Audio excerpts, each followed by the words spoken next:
नमस्ते अस्तु आयते, नमो अस्तु परायते, नमस्ते प्राणतिष्ठत आसीनायोतते नमः।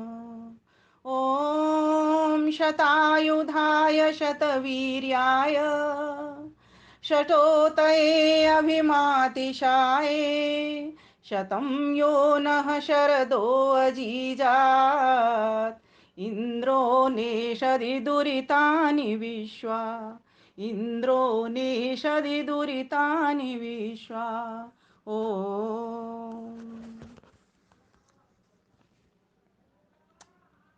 ज्ञानदीप कार्यक्रम की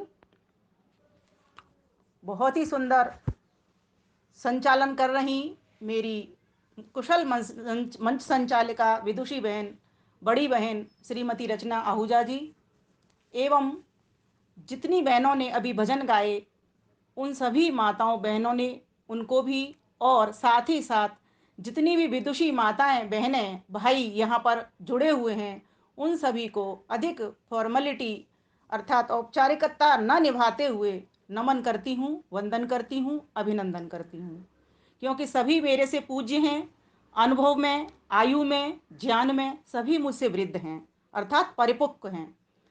प्यारी माताओं, बहनों, भाइयों, आज ये जो कार्यक्रम रखा है हमारी बहन रचना जी ने बहुत ही सोच समझ करके रखा हुआ है, क्योंकि किसी भी कार्यक्रम अर्थात आने वाले पर्व हों, कार्यक्रम हों, उत्सव हों, तीज हों, त्यौहार हों, जो भी हों, उनको अगर 10-15 दिन पहले अगर प्रेरणा के रूप में, ज्ञान के रूप में अगर प्रस्तुत कर दिया जाए तो व्यक्ति फिर उस ओर चल पड़ता है और उस पर्व को, त्यौहार को किस प्रकार से मनाया जाए उसको जान करके उसको उसी प्रकार से मनाता है, तो उस पर्व की, त्यौहार की, उत्सव की सफलता होती है।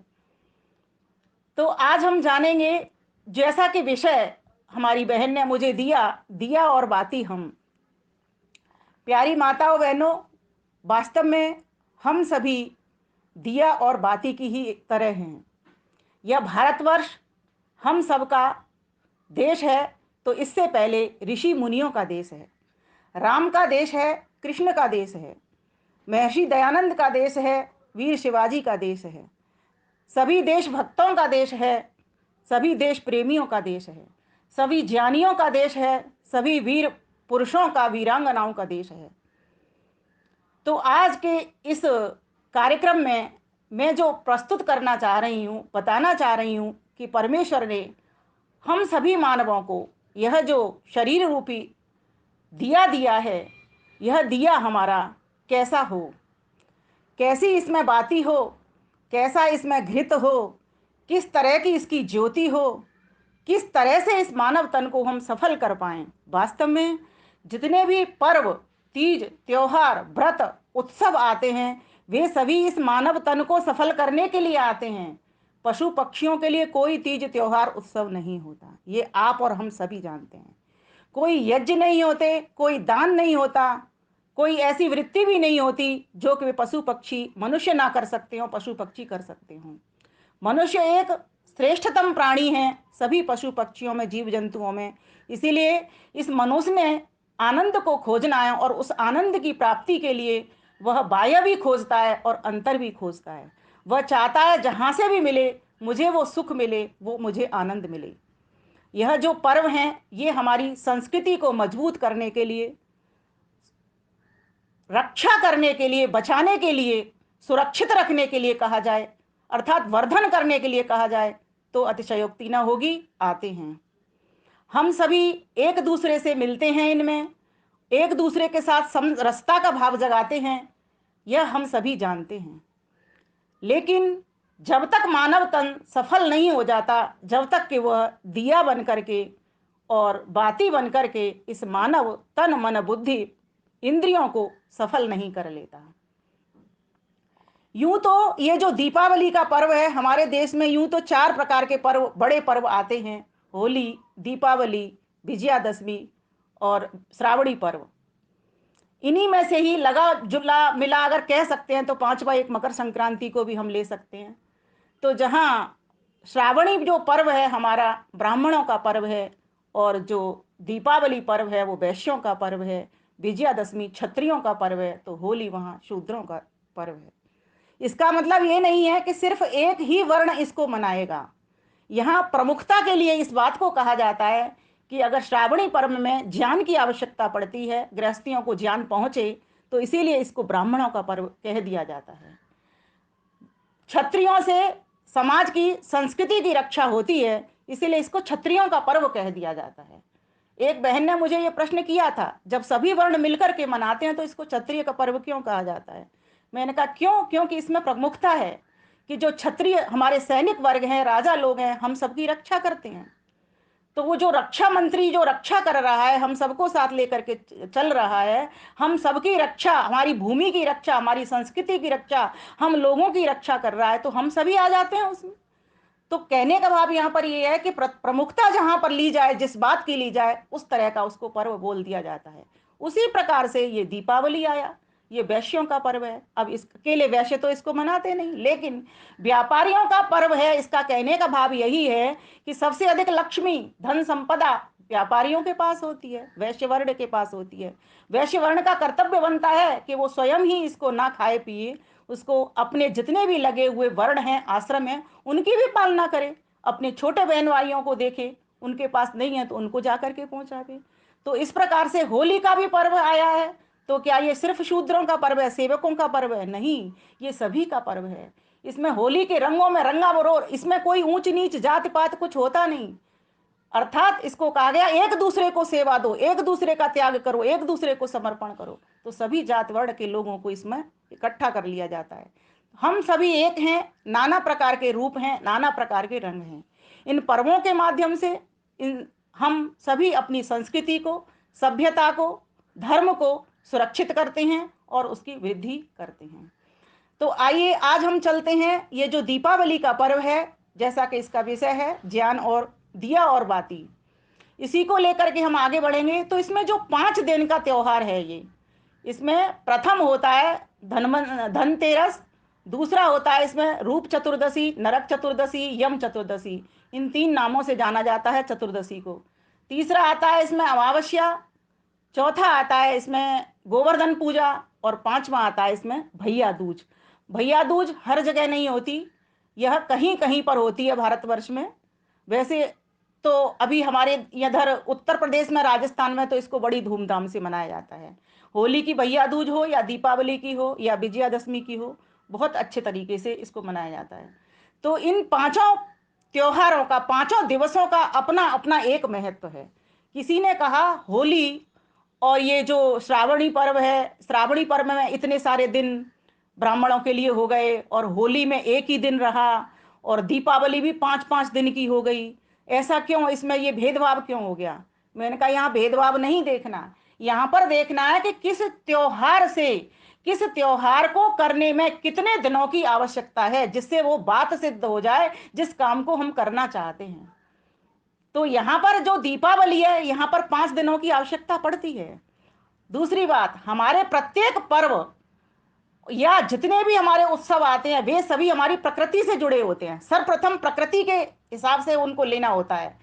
तो इन दिनों क्या है, जब ग्रीष्म ऋतु से हम शरद ऋतु की तरफ आए हैं, शीत ऋतु की तरफ हम आए हैं, शिशिर ऋतु की तरफ हम आए हैं, हेमंत की तरफ हम आए हैं, तब क्या होता है कि नवान्न आता है, पुराना अन्न जाता है।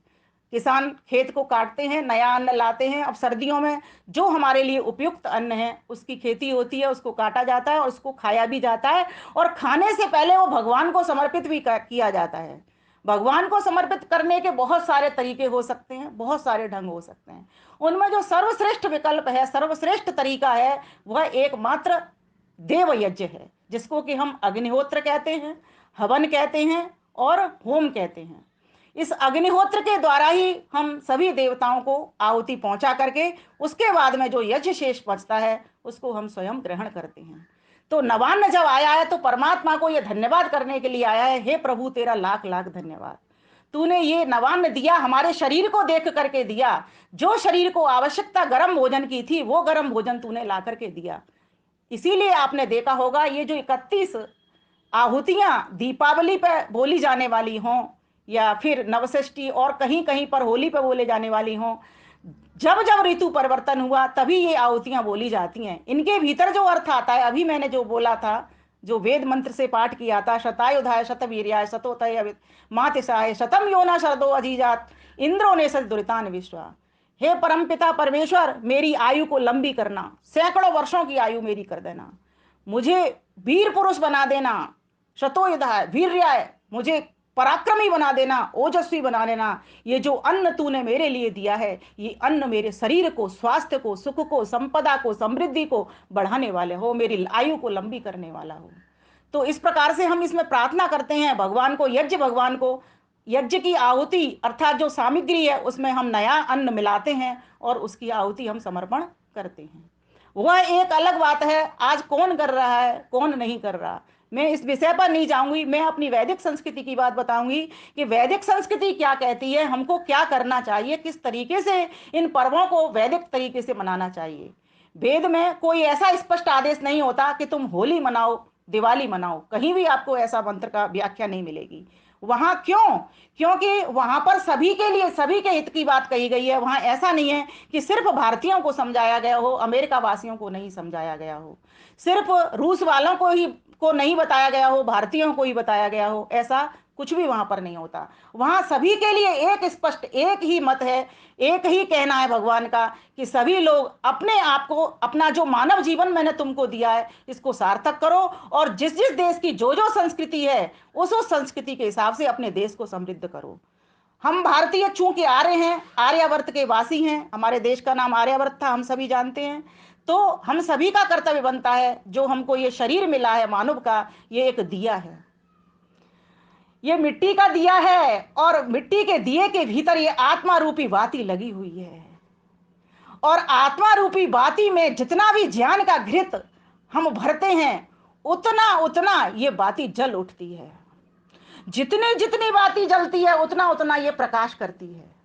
जितना जितना प्रकाश करती है उतना उतना आनंद का वर्धन होता है, आनंद बढ़ता है। बस इसी सिद्धांत के ऊपर इस मानव जन्म का साफल्य है, और इस सिद्धांत को अगर हम नहीं फॉलो करेंगे तो मानव जन्म की विफलता है। तो आज आवश्यकता है हम सभी ऐसे दिए बने जो कि साबुत हों।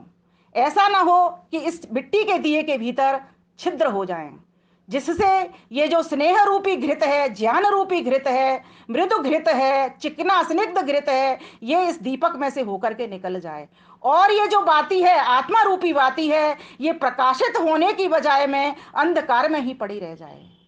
मानव जीवन तब तक सफल नहीं है तब तक कि इस आत्मा की ज्योति बरकरार नहीं रहती, पूरी इद्ध से समिद्ध, समिद्ध से सुसमिद्ध होकर के नहीं जलती, तब तक इस मानव जन्म की सफलता नहीं है। वेद का स्पष्ट आदेश है, तुम मनुष्य हो, मनुष्य बनो, लेकिन मनुष्य बनने से पहले इस दिए का इतना रख रखाव कर लेना कि इस दिए के भीतर एक भी छिद्र नहीं हो पाए, इस दिए के भीतर एक भी मैल न रह पाए, इस दिए के भीतर जो घृत डाला जाए वो इतना शुद्ध हो, इतना पारदर्शी हो कि वो जो बाती मैंने तुमको इस शरीर को उड़ा करके दी है, वो बाती एकदम से प्रज्वलित हो उठे। परमपिता परमेश्वर ने कितना बड़ा उपकार किया, ऋषि मुनियों ने कितना बड़ा उपकार किया, जो इस वेद ज्ञान को हमारे पास लेकर के आए।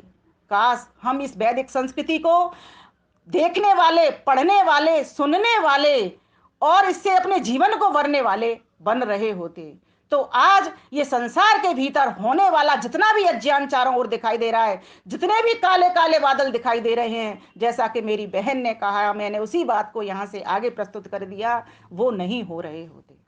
ये धनवंतरी, ये जो धनतेरस है वो क्या सिखाने आई है? ये कहने के लिए आई है ये शरीर तुम्हारा धन है। पुत्र धन, पुत्री धन कहते हैं ना, ये शरीर तुम्हारा संतति धन, ये धन है। इस धन को सुरक्षित करो, इसको बलवान बनाओ, इसको स्फूर्तवान बनाओ, इसको ऊर्जावान बनाओ। ये कैसे बनेगा? तो गीता ने भी हमको सिखा दिया, युक्ताहार विहारस्य युक्त चेष्टस्य कर्मसु युक्त स्वप्नावबोधोस्य योगो भगति दुःखः। जब तुम उचित आहार विहार निद्रा चलन चालन आपस का वार्ता व्यवहार सुंदर कर्मों में चेष्टा उत्तम कर्मों में चेष्टा करोगे तो तुम्हारा ये शरीर ये जो मिट्टी रूपी दिया है इसमें एक भी छेद नहीं हो पाएगा। छेद होते ही तभी हैं, बेकार इस शरीर में आते ही तभी हैं, रोग कष्ट दुख क्लेश आते ही तभी हैं जब ये हमारा जो शरीर है उल्टा सीधा अकड़म सकड़म इसके भीतर डालता चला जाता है। हमको ज्ञान नहीं है, इसीलिए जहां जहां पर जिस बत्ती के भीतर जितना अधिक घी स्पष्ट शुद्ध भरा हुआ है उतनी ही वो बत्ती ज्योति होकर के जलती है, अर्थात उस ज्योति स्वरूप से वो ज्योति मिल जाती है। वह ज्योति स्वरूप ये जो बाती है ये बताने के लिए आई है कि ये तुम्हारी आत्मा मरने वाली नहीं है, नित्य है, शाश्वत है, अज है, अमर है। ये इसमें परिणाम नहीं होता, इसमें कोई परिवर्तन नहीं होता। जो परिवर्तन होता है वो तुम्हारे शरीर के भीतर होता है। तो शरीर के भीतर जो होने वाला बदलाव है, जो परिवर्तन है, वो कैसा हो? जो ऐसा हो कि जो आत्मा को और अधिक प्रकाशित करने वाला हो। ऐसा ना हो कि आत्मा कहीं ना कहीं उससे दब जाए और मर जाए। असुर्या नाम ते लोका अंधेन तमसाव्रता तास्ते प्रेता विगच्छन्ति ये के चात्मा हनोजना। यजुर्वेद का 40वां अध्याय। वाह वाह वाह, वाह रे परमपिता परमेश्वर, वाह रे महर्षि दयानंद सरस्वती, तूने क्या व्याख्या लिखी है। जिसने इस आत्मा को मार दिया वो तो मरे हुए के समान है, चाहे वो तुमको दिख रहा है उसके प्राण चल रहे हैं, आ रहे हैं, जा रहे हैं, श्वास ले रहा है, प्रश्वास कर रहा है, लेकिन वह तो जान होते हुए भी मुर्दे के समान है। ये जो दिया है ये दीवा हमारा स्वस्थ रहे, और सार अकेला स्वस्थ है। बहुत से लोगों को देखा है खूब स्वस्थ हैं, कोई उनको रोग नहीं है, लेकिन बाती उनकी ऐसी टिमटिमा रही है, टिमटिमा रही है, मुर्दे की तरह पड़ी हुई है, जान ही नहीं है। क्यों नहीं है? क्योंकि वो तमस में है। न तम विदाथ या इमाज जानी अन्य उस्माकम अंतरम बभूव निहारेण प्रावृता।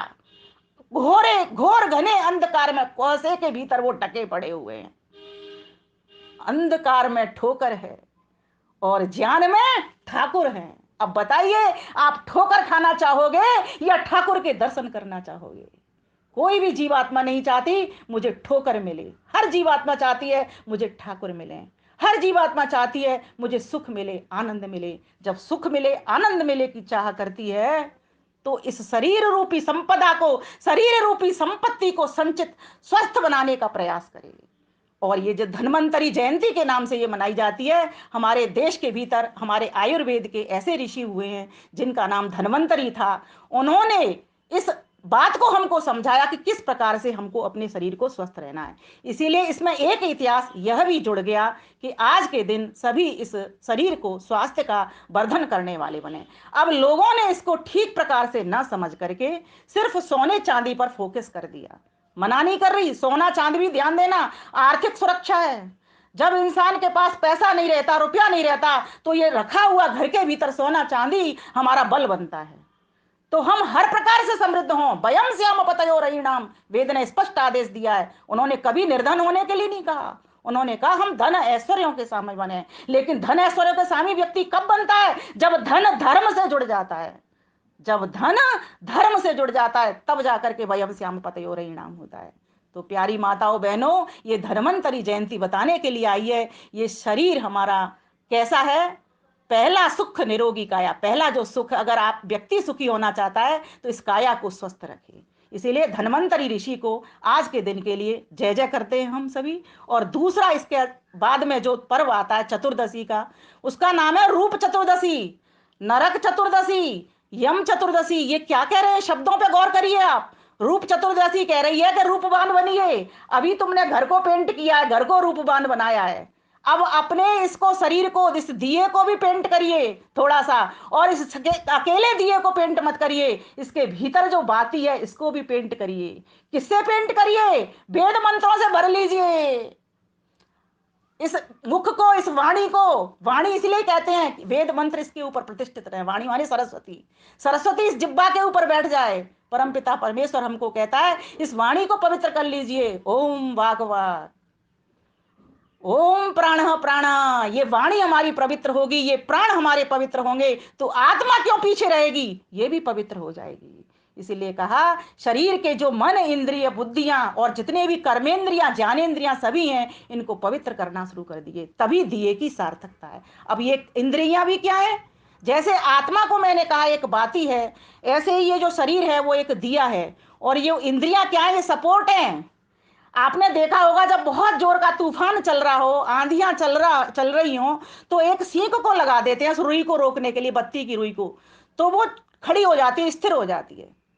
तो ये जो मन है ना, मन को स्थिर करते हैं। जब मन को स्थिर करते हैं तो आत्मा उस परमात्मा से जुड़ जाती है, उस ज्योतिष स्वरूप से जुड़ जाती है। आत्मा रूपी बाती उस ज्योतिष स्वरूप से जुड़ जाती है, तो बिल्कुल स्थिर होकर के परमात्मा उसको अपने अंदर समेट लेता है, अर्थात अपना आनंद देने प्रारंभ कर देता है। आज हमारा मन इतना चंचल हो गया है, विषयों की ओर दौड़ता रहता है। माना कि विषयों की ओर जाना बुरा नहीं है, बिना विषय देखे तो विषयपति की ओर जा ही नहीं सकते, अर्थात जिसने ये विषय बनाए हैं, रूप रस गंध स्पर्श शब्द। लेकिन विषय विकारों से हटाओ, ये ओम जय जगदीश हरे की हम प्रार्थना बोलते ही हैं।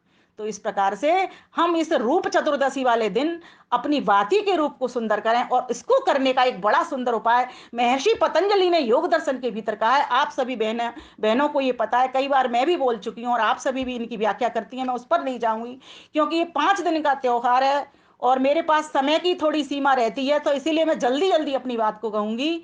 तो कहा गया कि यम नियम पर तुम आना शुरू हो जाओ, आपकी रूप चतुर्दशी हो जाएगी।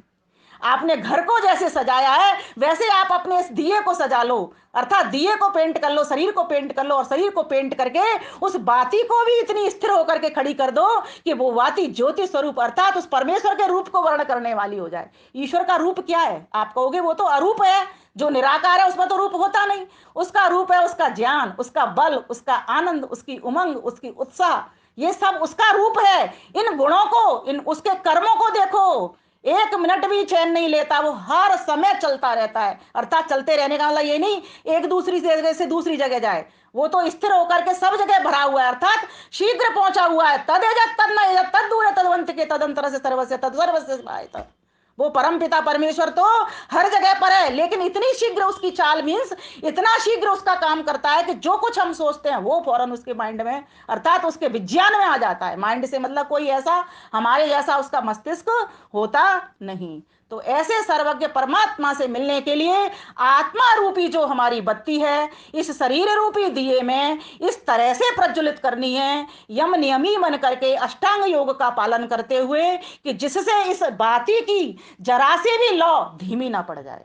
और ज्ञान का इस तरह का दिया घी डालना है इसमें कि जरा सी भी वो बत्ती बुझ ना जाए, इतना ध्यान रखना है। जैसे यज्ञ करते वक्त जब दीपक पास में जला करके रखते हैं, या कभी भी हम दीपक जलाते हैं, तो ध्यान रखते हैं कि इसका घी कम ना पड़ जाए, ज्ञान इसका कम ना पड़ जाए, अर्थात हम अज्ञान में कहीं अज्ञान का एक कण भी, एक छींटा भी हमारे भीतर न रह जाए। क्योंकि अज्ञान रहते के साथ ही उस परमानंद से दूरी हो जाती है, परम विज्ञान से दूरी हो जाती है। जहां जहां ज्ञान है वहां वहां पर वो परम विज्ञान है, परम आनंद है।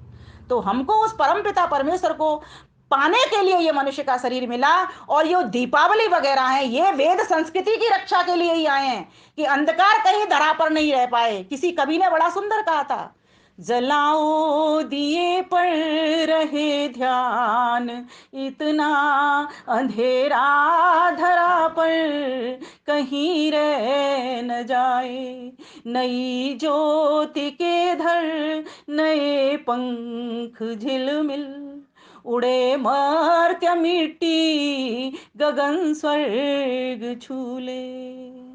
तो भाइयों बहनों, परम पिता परमेश्वर के ये जो आदेश निर्देश संदेश उपदेश हैं, इनको हम सभी जीवन में आत्मसात करते हुए इन दीपावली के पर्वों को सुंदर बनाएं। अब इसके बाद आती है अमावस्या, बहुत तगड़ी अमावस्या, घोर घना अंधकार। तो जब एक दीपक से तो काम चलेगा नहीं, जहां घोर घना अंधकार होगा वहां वहां तो हजारों दीपक जलेंगे, असंख्यों दीपक जलेंगे, तभी काम होगा। माना कि परमेश्वर का इतना बड़ा दिया है, लेकिन फिर भी तो चांद की और पृथ्वी की गति के कारण हमको कभी अमावस मिलती है, कभी पूर्णिमा मिलती है। तो जहां जहां अधिक अमावस मिलती है, जहां जहां घना कोहरा अंधकार मिलता है, उसको जड़ से साफ करना होता है। तो जड़ से साफ करने के लिए एक दिए से तो काम होगा नहीं कि रचना बहन जी अकेली मंच संचालन करके अपना ज्ञान बांट लें, या शशि प्रभा बहन जी, या माता अंजना जी, या माता पुष्पा जी, या सुदेश बहन जी, जो भी एक दिए से तो काम होगा नहीं, इनको 1000 दिए और जलाने पड़ेंगे और दीप से दीप जलाना पड़ेगा। तो वहीं मेरी रचना यहीं से शुरू होती है। रचना के साथ साथ मैं आगे की बात बताना चाहूंगी। और ये रचना मैंने जो लिखी है, आज रचना जी के कार्यक्रम के लिए विशेष मैंने आज सुबह ही 11 बजे पेन उठाया था, 11:30 बजे तक मैं इसको लिख पाई, आधा घंटा मुझे लगा। वैसे किसी भी रचना को किसी भी पर्व में लिखने के लिए मुझे 15 मिनट से अधिक समय नहीं लगता। आज मैंने इसमें कुछ विशेष बात ऐसी डाली जिससे ये जो मेरा आज का प्रवचन है दिया और बाती, ये सार्थक हो जाए। इसकी तर्ज है, 100 साल पहले आओ मनाए दिवाली, पर्व ये आलोक का, पर्व ये आलोक का, प्रकाश का उद्योग का, ज्योति का उद्योग का, सारे जग को जगमग करने आया शुभ त्योहार है। आओ मनाए दिवाली, पर्व ये आलोक का, ज्योति का उद्योग का, सारे जग को जगमग करने आया शुभ त्योहार है। बन कर के दिया बाती सारा अंधकार मिटाएंगे, बन कर के दिया बाती सारा अंधकार मिटाएंगे, रह पाए अंधेरा नहीं दीप से दीप जलाएंगे, रह पाए अंधेरा नहीं दीप से दीप जलाएंगे, बाती घृत स्नेह भर के, बाती घृत स्नेह भर के, जलेंगे हर घर द्वार है, जलेंगे हर घर द्वार है, सारे जग को जगमग करने आया शुभ त्योहार है।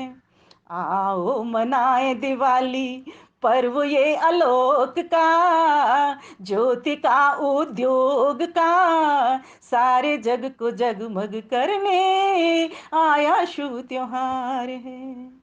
रह पाए निशान नहीं उषा तब तक फैलाएंगे, हाँ, रह पाए निशान नहीं उषा तब तक फैलाएंगे, अपनी सारी बहनों भाइयों को गले लगाएंगे, अपनी सारी बहनों भाइयों को गले लगाएंगे, रह न पाए कोई वंचित, रह न पाए कोई वंचित, शोषित या परिवार है, शोषित या परिवार है, सारे जग को जगमग करने आया शुभ त्योहार है। आओ मनाए दिवाली, आओ मनाए दिवाली, पर्व ये आलोक का, पर्व ये आलोक का, ज्योति का उद्योग का, प्रकाश का उद्योग का, सारे जग को जगमग करने आया शुभ त्योहार है। लेकर के शरण प्रभु वेद की बीन बजाएंगे, वाह वाह वाह वाह, लेकर के शरण प्रभु वेद की बीन बजाएंगे, शुद्ध ज्ञान कर्म भक्ति से हर एक दिल को रिझाएंगे, शुद्ध ज्ञान कर्म भक्ति से हर एक दिल को रिझाएंगे, विमल अब की बार पक्का, विमल अब की बार पक्का, हो व्रत सफल हमार है, हो व्रत सफल हमार है, सारे जग को जगमग करने आया शुभ त्योहार है। आओ मनाए दिवाली, पर्व ये आलोक का, ज्योति का उद्योग का, सारे जग को जगमग करने आया शुभ त्योहार है। सुख शांति समृद्धि हो धवल शुभ कामनाएं सबको, सुख शांति समृद्धि हो धवल शुभ कामनाएं सबको, हो जाए भोर जीवन बधाइयाँ सार्थक हो सबको, हो जाए हृदय जीवन, हो जाए सुबह जीवन, बधाइयाँ सार्थक हो सबको, ज्योति रूप उस ईश्वर को, ज्योति रूप उस ईश्वर को, सबका नमस्कार है, सबका नमस्कार है, सारे जग को जगमग करने आया ये त्योहार है। आओ मनाए दिवाली, आओ मनाए दिवाली, पर्व ये आलोक का, ज्योति का उद्योग का, सारे जग को जगमग करने आया शुभ त्योहार है, सारे तम को दूर करने आया ये त्योहार है, आया ये त्योहार है, आया ये त्योहार है। प्यारी माताओं बहनों, प्यारी माताओं बहनों, थोड़ा सा और बोलूंगी बस, फिर उसके बाद अपनी वाणी को विराम दूंगी, क्योंकि 5 दिन का ये त्योहार है। तो अभी मेरे पास 10 मिनट हैं और मैं 10 मिनट में अपनी दोनों बातें खत्म कर दूंगी आगे की। तो उस दिन हम क्या करते हैं? सरस्वती पूजन। ये सरस्वती पूजन क्या कहता है? सरस्वती क्या है? सरस्वती वही परमपिता परमेश्वर का एक नाम है, जिसका के नाम ओम है।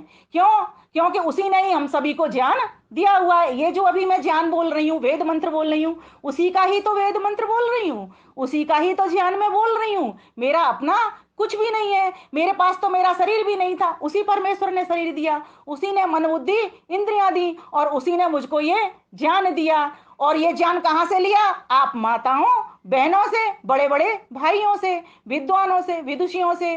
तो ये ज्ञान मुझ तक ही सीमित ना रहे, मेरा भी कर्तव्य बनता है इसको आगे आगे नई पीढ़ी तक पहुंचाने का। उसके बाद आप देखेंगे, सरस्वती पूजन कर, अर्थात पूजन मीन्स ज्ञान की देवी, विद्या देवी को आत्मसात कर, अर्थात पूजन पूर्ण रूप से जानकारी उसकी कर, तब जाकर के हमको आनंद मिलता है। ध्यान दीजिएगा, इसीलिए आपने देखा होगा प्रतीकात्मक रूप से लोग फोटो लगाते हैं, और उस फोटो के भीतर पूरी सृष्टि, पूरा ब्रह्मांड होता है, आपने देखा होगा।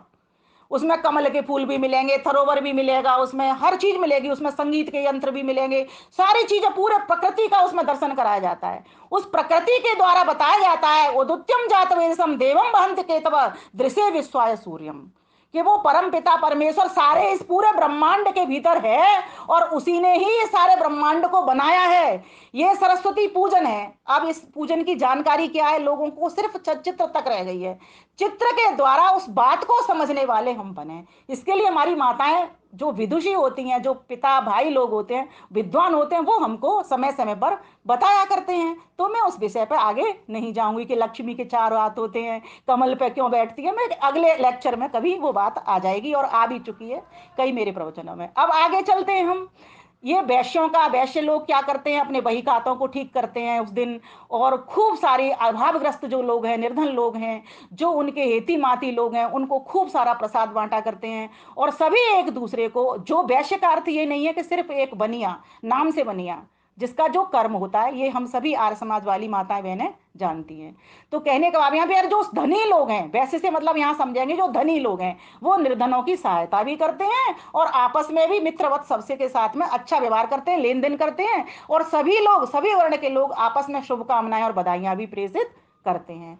उसके बाद में हम चलते हैं गोवर्धन पूजा। अब गोवर्धन नाम से एक ही मतलब है, गौ का वर्धन, गोवर्धन।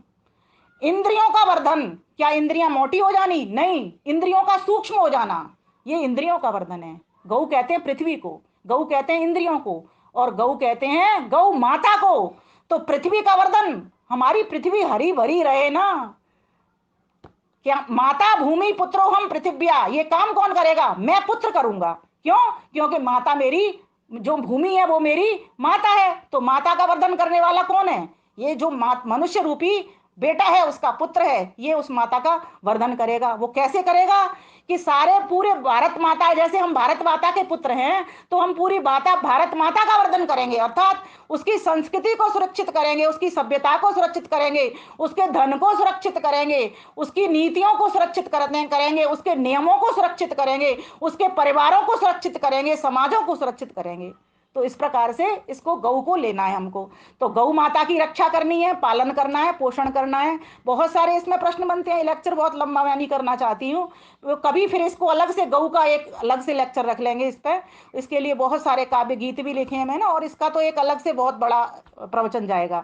तो हमें उस दिन गौ माता के लिए जहां तक जितने भी आपसे व्यवस्था हो सकती है, मैं तो कहती हूँ एक रोटी अगर आप नहीं निकाल सकते तो 5 रुपए या 10 रुपए एक गुल्लक में डालते जाइए, या मत डालिए, कोई बात नहीं, 365 दिन दिन जब साल हो जाए और जिस दिन लोग गोवर्धन पूजा करते हैं, मैं तो कहती हूँ उसी दिन को चुन लो, एक दिन को। और ये चुना ही इसीलिए था कि गौ माता की सभी पालक बन करके रक्षा करें। और ये हर एक दिन जब भी त्योहार तीज पर्व आते हैं, ये संकल्प दिवस होते हैं, इसको इस बात से लेना है। यहाँ विरोध की बात नहीं होती, यहाँ बोध की बात होती है, हमको बोध करना है। ये संकल्प दिवस के रूप में होते हैं, ये संकल्प लिया जाता है कि पूरे वर्ष भर हम गौ माता की रक्षा करेंगे, पालन करेंगे, वृद्धि करेंगे, और गौ माता की स्वयं तो करेंगे, औरों से भी करवाएंगे। दूसरी बात, इसको कटने नहीं देंगे, कसाईयों के हाथों में नहीं जाने देंगे। तो ये गोवर्धन का पर्व ये हमको सिखाने आया, यही असली में पूजा है। और उस दिन लोग क्या करते हैं, अन्नकूट बनाते हैं। हमारा जो क्या कहता है, ये मौसम परिवर्तन जो हुआ है ना, ऋतु परिवर्तन, यहाँ पर हमको शरीर को स्वस्थ रखने के लिए उस अन्न को भी खाना होता है। तो जो अन्न है, बाजरा कूट आ जाता है, आपने देखा होगा अन्नकूट में बाजरा बनाते हैं। और इन दिनों की जो सब्जियां हैं, गोभी वगैरह सारी मिक्स वेज बनाते हैं, इसीलिए जो जो सब्जियां आ रही हैं वो मिक्स वेज बनाते हैं, एक कड़ी बनाते हैं। ये ऐसा बढ़िया आहार होता है, जैसे शरद पूर्णिमा को खीर ने हमारा काम किया शरीर को स्वस्थ बनाने में, ऐसे ही ये जो गोवर्धन पूजा के दिन खाए जाने वाला नवान्न है, जो कि औषधियों के रूप में, फलों के रूप में, सब्जियों के रूप में हमको प्राप्त हो रहा है, इस तरीके से हमको उस दिन भोजन भी ग्रहण करना चाहिए। और लोग मंदिरों में इसकी व्यवस्था करते हैं। अब आती है भैया दूज। तो भैया दूज क्या है, ये सिखाने के लिए आई है, माँ भ्राता भ्रातरम दुछन्मा सुसार मत सुसा। लोग कहते हैं ये वेद में नहीं है, मैंने कहा वेद तो स्पष्ट कहता है, वेद में कोई स्पष्ट नहीं लिखा होता किसी त्योहार का, मैंने पहले भी संकेत किया था। लोग कहते हैं ये बात अवैधिक है, ये करवा चौथ अवैधिक है, लोगों ने कहा। मैंने कहा वेद में करवा चौथ शब्द नहीं आएगा, वहां आया है पति पत्नी प्यार से रहें, जाया पत्ते मत मतिम बाचम मदद भद्रा।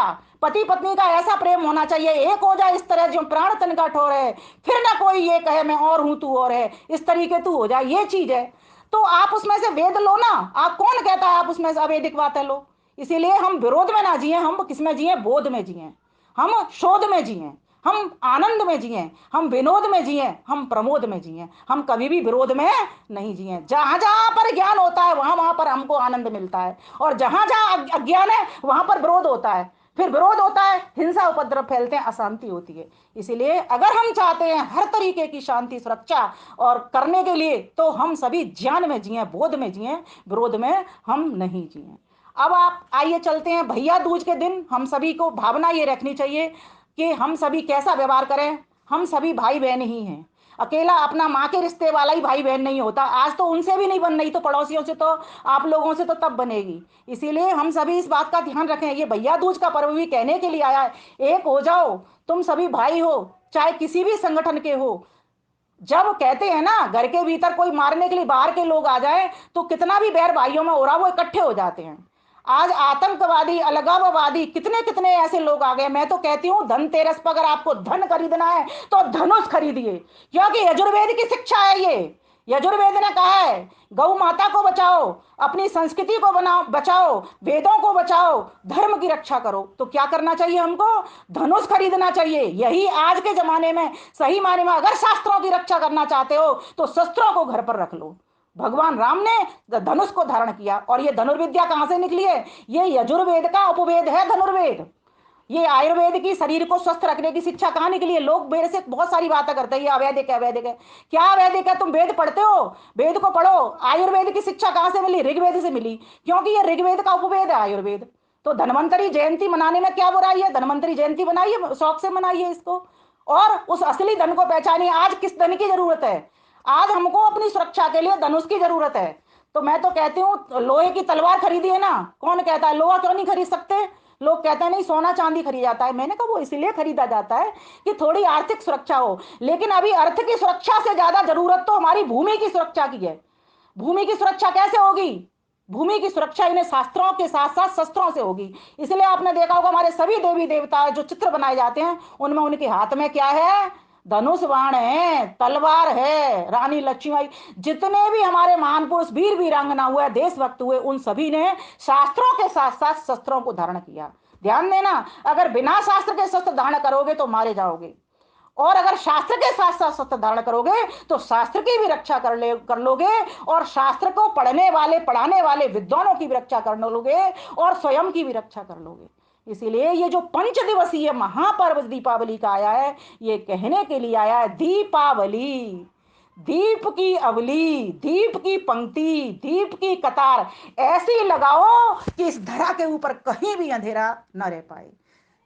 तो कहा गया, तमसो मा ज्योतिर्गमय का सबके अंदर भाव जगाओ, धन्यवाद कर प्रभु प्रियतम को, नाचो गाओ धूम मचाओ, ऐसे ही तुम पर्व मनाओ, दीप जलाओ, दीप जलाओ। तो भाइयों बहनों, इन्हीं शब्दों के साथ मेरा पूरा समय हो गया है, अपनी वाणी को विराम देती हूँ। मुझे 40 मिनट का समय मिला था, पूरे 40 मिनट मुझे मेरी घड़ी दिखा रही है, इसीलिए मैं अपनी वाणी को यहीं पर विश्राम करती हूँ। आदरणीय रचना जी को मैं धन्यवाद करती हूँ, इन्होंने मुझे अपने मंच का शुभ अवसर दिया और दीपावली के पर्व का अवसर दिया, इसलिए मैं सभी माताओं को, बहनों को, प्रेम माता जी मुझे दिख रही हैं, खूब खूब शुभकामनाएं और खूब खूब बधाइयां प्रेषित करती हूँ।